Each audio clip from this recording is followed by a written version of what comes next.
Did you ever say to yourself, you know, that person is exactly right, their conclusion is right on target, but they got there for the wrong reasons?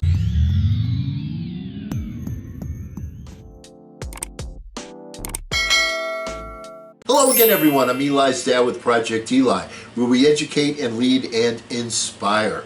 And I was reading an article that gave me that exact feeling the other day. I want to share it with you because there were some very good points in it, but at the same time, the conclusions were arrived through, from my understanding, from faulty logic. So let's get to it. First of all, the name of the article is How to Apply What You Read to Your Life. Okay, that got my attention. I want to be able to apply what I read to my life. And then the little subtitle says, The Best Knowledge is Useless Unless Applied. Okay, I'll keep reading. By the way, the author is a lady named Eva Keffenheim, Keiffenheim, who I will refer to as Eva from this point forward. All right, and let's talk about her article a little bit. Okay, I'm quoting here. Yes, reading can be the fast track to a happier, healthier, wiser life. But unless you apply the lessons from the greatest thinkers to our lives, reading is mere entertainment. Here's a self-tested way to apply what you read to your life and thereby lead a better life. And the first major point, choose the right book for your situation. And then she uses a quote from Dale Carnegie, knowledge isn't power until it's applied. Okay, I'm with you so far, but my point is before I read any book, I take a look at it, I look at the cover. You know, sometimes that's a draw, that's why they spend a lot of money on making good covers. I look at the back of the book, the little summary, all right, I'll even sometimes read the preface a little bit, what other people are saying about the book. I'll take note of who the author is on the book. Like any book written by Simon Sinek, I don't have to do that. I just grab the book and read it, all right? Or Sir William Robinson, same thing, all right? I mean, certain people, I'm just going to read their book no matter what. But most of the time when you're reading different books, you take a look at it, you make a judgment. All right, we'll go there. You can't apply irrelevant knowledge by reading a book that has no connection to your current circumstances. There's no way you can integrate new knowledge in your days. When you try to find applicable lessons, but you can't find any useful advice, it's not your fault. Instead, it's either the wrong book or the wrong time for the book. Bill Gates finishes every book he starts, not because he forces himself through a bad book. Instead, he chooses with intent. The clearer you know why you're reading a book at hand, the more natural you find your way to integrate the learnings into your life. Here's how you do that. Before starting any book, ask yourself, which big questions do you face in life right now? Which skills do you want to build? If a book doesn't promise to deliver on your topics, skip it. You won't be able to use the lessons. Do your research before reading a book. Choose wisely. Then read thoroughly. By picking the right content with the right timing, you'll enjoy the words in front of you. Okay, area of disagreement. All right, here's the problem. It's as simply stated as I can possibly make it. You don't know what you don't know. All right?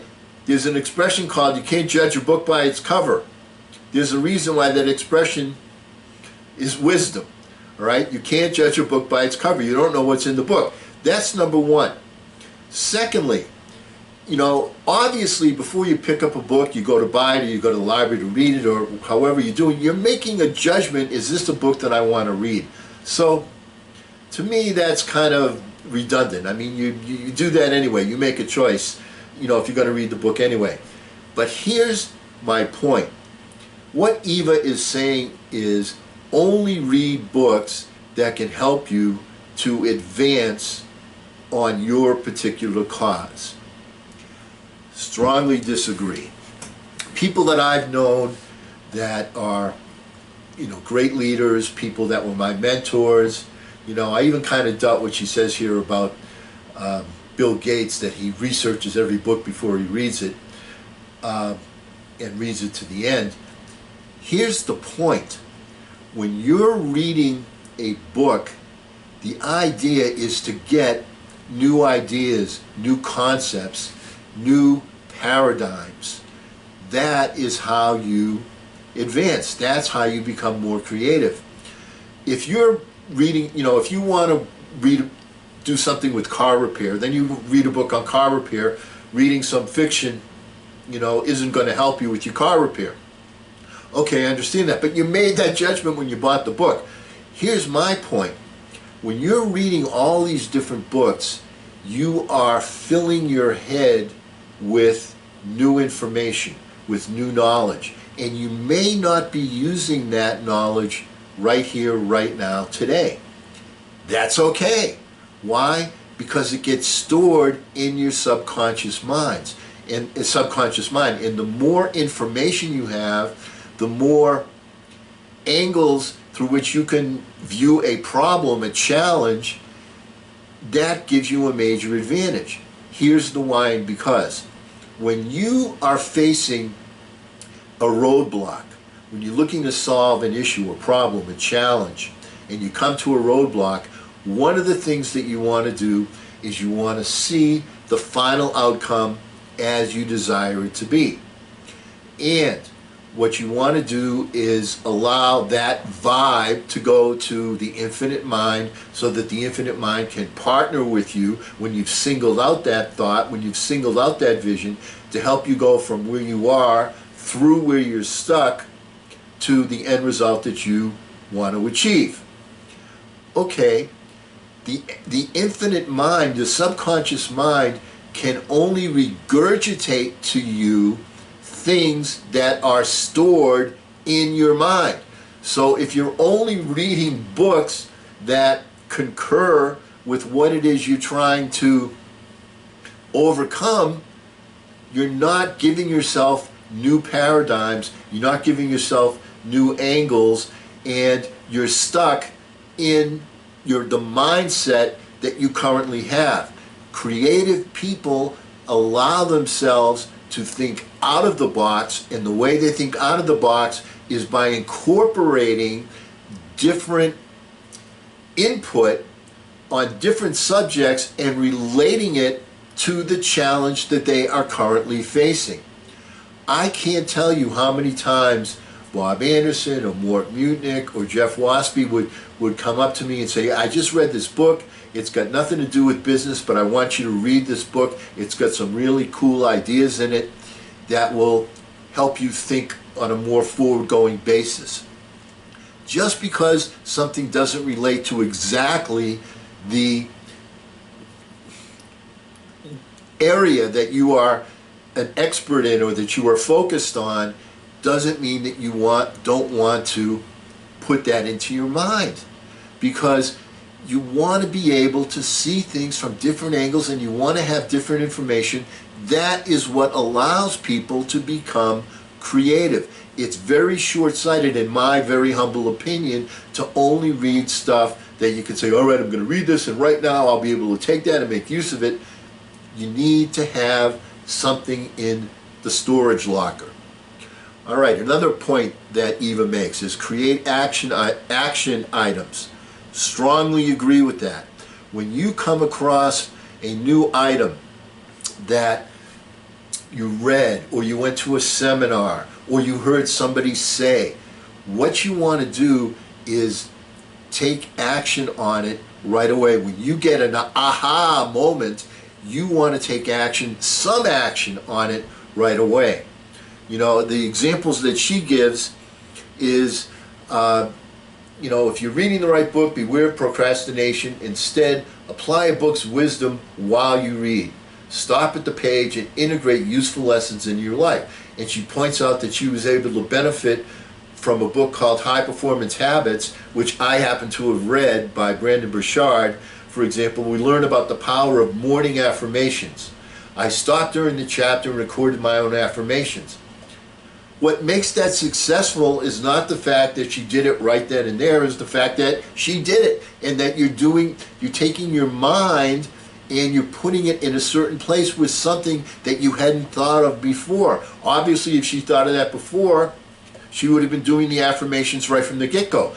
That's why I'm always stressing the importance of quiet thinking time, so that you see yourself performing, reaching the goals, the objectives that you have in mind, that you're seeking to achieve.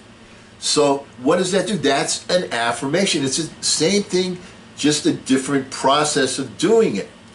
You know, so the point, you know, another example, she says, Ryan Holiday explores the benefits of journaling. We talked about journaling. All right, what does journaling do? Journaling has you put from your mind on paper a thought, and when you put a thought in a clear sentence, it makes it clearer. It singles it out. It distinguishes it, and it makes it something that you can see, something that you can understand. It takes it and makes it very specific.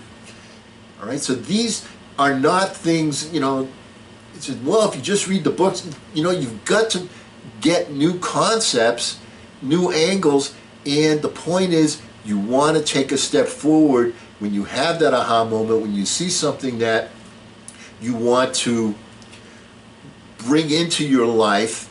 You've got to take the step now. Otherwise, you will forget about it, at least for the time being. Now, later on, your subconscious may throw it back into play, but if there's some worthy idea that you just saw at a seminar or in a book that you read, you definitely want to get on it.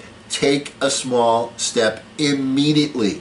Don't say, well, I'll do it after the weekend. You know, I'm going to ride home from the seminar. I'll do it when I get home. Be doing something on your ride home. Be thinking about it on your ride home. All right? Okay, another thing she talks about is reread life-changing books. Boom. I'm strongly in favor of that.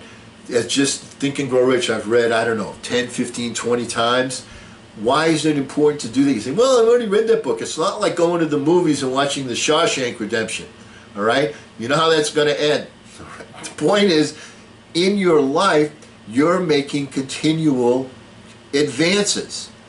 As you make continual advances, different aspects of life can take on a different meaning.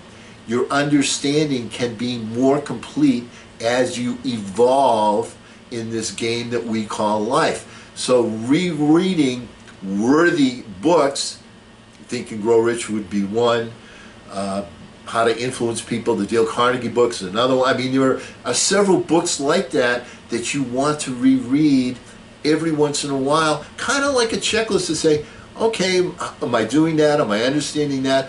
Oh, this is what he meant by that. That's the point. So reread life-changing books. In the case of good books, this is a quote by Mortimer J. Adler. In the case of good books, the point is not to see how many of them you can get through, but rather how many can get through to you. Does that make some sense? All right. Now, when you're reading is something that you want to set aside time for every day. You want to give your learning never gets old. Learning is what makes things exciting. Making progress is what makes things exciting. When you have the capability of doing more and better things, that's what makes things exciting. And you'll see that the great leaders, the Bill Gateses, they spend a lot of time reading. The Warren Buffetts, they spend a lot of time reading. And every single book that they read is not a book that they go, boy, I'm going to give that book 5 stars. They don't research every single book that they read before they read it. What's the sense in doing that? Just read the darn book.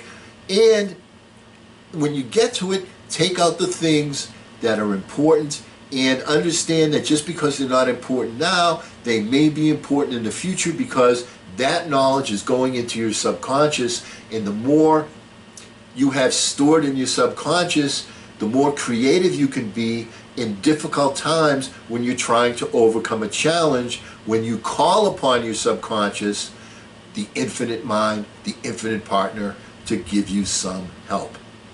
Once again, shout out to Eva for this very thought-provoking article.